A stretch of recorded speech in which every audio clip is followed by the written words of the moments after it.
अर्जुन के रथ पर हनुमान जी कैसे हुए विराजमान। अर्जुन के रथ पर फहराने वाले पताका पर हनुमान को दर्शाया जाता है। किसी ने पूछा ऐसा क्यों, जबकि रथ संचालक सारथी तो श्री कृष्ण थे। उनके बदले में श्री राम होते तो बात समझ में आती। महाभारत में एक कथा आती है, जब युधिष्ठिर के कहने पर अर्जुन इंद्र से दिव्यास्त्र प्राप्त करने हिमालय की ओर निकल पड़ा। अर्जुन को गए लंबा समय हो चला था। पांडवों का बाकी दल भी उसी तरफ बढ़ चला। रास्ते में सुबाहु की राजधानी कुलिंद में रुकना हुआ। सुबाहु के आतिथ्य में कुछ समय बिताकर पुनः यात्रा जारी रही। नारायणाश्रम का मनमोहक वन उन्हें भा गया और वहीं डेरा डाल दिया गया। एक दिन की बात है, उत्तर पूर्वी दिशा से हवा का एक झोंका आया और द्रौपदी के पास एक फूल आ गिरा। द्रौपदी फूल की सुंदरता और मादक महक से मदमस्त हो उठी। हर्षातिरेक में भीम को संबोधित कर कहा, देखिए तो कितना सुंदर है और कितनी प्यारी खुशबू है। मैं तो इसे युधिष्ठिर जी को दूंगी। ऐसा ही और फूल ले आइए ना, हम लोग इसका एक पौधा अपने काम्यक वन में लगाएंगे। इतना कहकर वह फूल देने युधिष्ठिर के पास दौड़ पड़ी। द्रौपदी को प्रसन्न करने की चाहत से भीम फूल की मीठी मीठी खुशबू को हवा में सूंघते हुए अकेला ही आगे बढ़ता चला गया। कुछ दूर जाने पर एक पहाड़ की तलहटी में केले का बगीचा था। वहाँ धधकती आग जैसी चमक लिए एक बड़े बंदर को रास्ता रोके बैठा पाया। भीम ने बंदर को डराने के लिए आवाज़ें निकाली ताकि वह भाग जाए, परंतु वह बंदर अलसाई सी थोड़ी आंखें खोल बोला, मेरी तबीयत ठीक नहीं है, इसलिए यहाँ लेटा हूँ। तुमने मुझे जगाया क्यों? तुम तो एक बुद्धिमान मानव हो, जबकि मैं मात्र एक पशु। एक तर्क संगत इंसान से अपेक्षित है कि वह छोटे प्राणियों के रूप में जानवरों के प्रति सहिष्णु हो। सही और गलत के बीच में अंतर के बारे में तुम्हें शायद ज्ञान नहीं है। तुम कौन हो और कहाँ जाना चाहते हो? इस रास्ते पर और अधिक नहीं जाया जा सकता। यह देवताओं के लिए है, मनुष्य इस सीमा को पार नहीं कर सकता। यहाँ के फलों का इच्छा अनुसार सेवन करो और यदि बुद्धिमान हो तो शांतिपूर्वक वापस चले जाओ। भीम को इतने हल्के से किसी ने नहीं लिया था। वह नाराज हो गया और चिल्लाया, एक बानर और तेरी ये जुर्रत, इतनी बड़ी बड़ी बातें कर रहा है। मैं एक क्षत्रिय योद्धा हूँ, कुरु वंशज और कुंती का पुत्र। मैं वायु देवता का पुत्र भी हूँ। अब रास्ते से हट जाओ, मेरे लिए रुकावट बनना तुम्हारे लिए जोखिम भरा होगा। इस पर मुस्कुराते हुए बंदर ने कहा, ठीक है, मैं एक बानर ही हूँ, परंतु यदि तुम जबरन आगे बढ़ते हो तो तुम्हारा नाश निश्चित है। मुझे तुम्हारे सलाह की ज़रूरत नहीं है। मेरे विनाश से तुम्हें कोई लेना देना नहीं है। अब उठो और मेरे रास्ते से हट जाओ, नहीं तो मैं ही तुम्हें हटा दूंगा।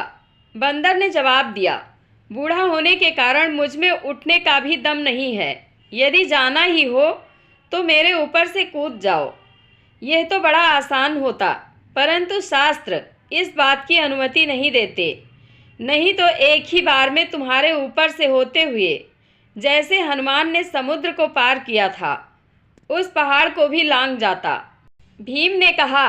बंदर ने आश्चर्य प्रकट करते हुए पूछा, हे श्रेष्ठ मानव, ये हनुमान कौन था जिसने समुद्र पार किया था? यदि कहानी मालूम हो तो बताओगे?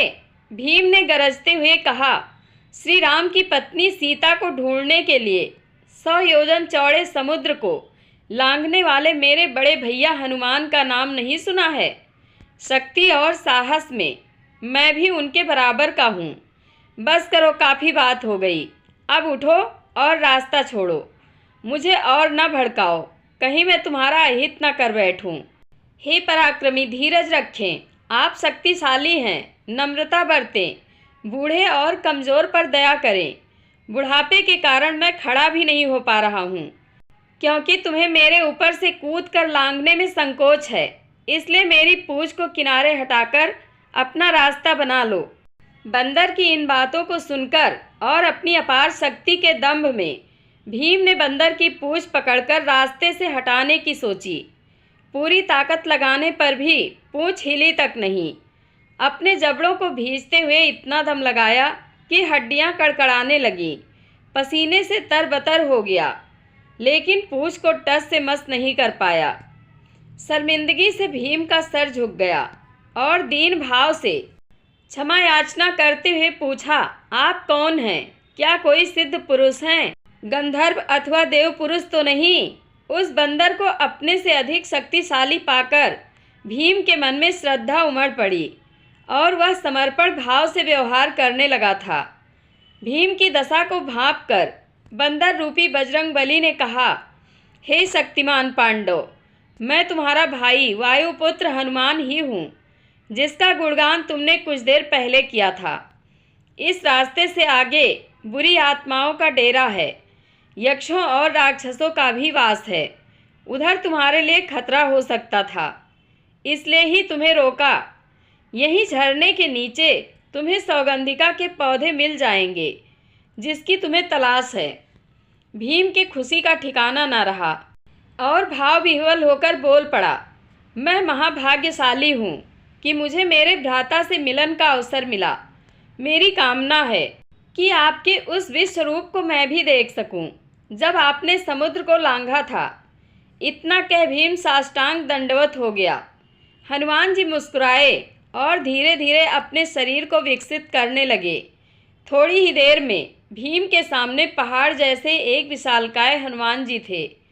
भीम इस बड़े भाई के उस दिव्य स्वरूप को देखकर रोमांचित हुआ। हनुमान की उस अद्भुत काया से उत्पन्न हो रहे प्रकाश की चकाचौंध ने भीम को अपनी आंखें बंद कर लेने के लिए विवश कर दिया। हनुमान भीम से यह कहते हुए कि दुश्मनों से सामना होने पर उनका आकार और भी बड़ा हो सकता है, अपने मूल रूप में आ गए और स्नेह से भीम को अपने गले से लगा लिया। इस आलिंगन से भीम के शरीर में एक नई ऊर्जा का संचार हुआ और अपने आप को पहले से ज़्यादा शक्तिशाली महसूस किया। हनुमान ने भीम से कहा, हे नायक, अब अपने डेरे के लिए लौट पड़ो और जब भी ज़रूरत हो तो मुझे याद भर कर लेना और तुम मुझे अपने पास पाओगे। भीम ने कहा, मैं धन्य हुआ जो आपसे भेंट हो गई। हम पांडव भाग्यशाली हैं। आपकी शक्ति से प्रेरित होकर हम अपने शत्रुओं पर विजय प्राप्त करने में समर्थ रहेंगे। युद्ध के मैदान में एक शेर की तरह तुम्हारी दहाड़ के साथ मेरी आवाज़ भी मिलकर दुश्मनों के दिलों में आतंक फैला देगा। मैं तुम्हारे भाई अर्जुन के रथ की ध्वजा पर उपस्थित रहूँगा। पांडव विजयी होंगे। यह कहते हुए हनुमान ने भीम को उसके वहाँ आने के प्रयोजन की याद दिलाई और उस झरने की तरफ इशारा किया जहाँ सौगंधिका का पुष्प प्राप्त होता है। तत्काल भीम के दिमाग में द्रौपदी घूमने लगी। उसने विदा ली और सौगंधिका के पौधे को फूलों सहित उखाड़ कर ले चला। जय श्री राम, जय हनुमान। आप लोगों को यह कथा कैसी लगती है कमेंट बॉक्स में अपनी राय अवश्य दें। धन्यवाद।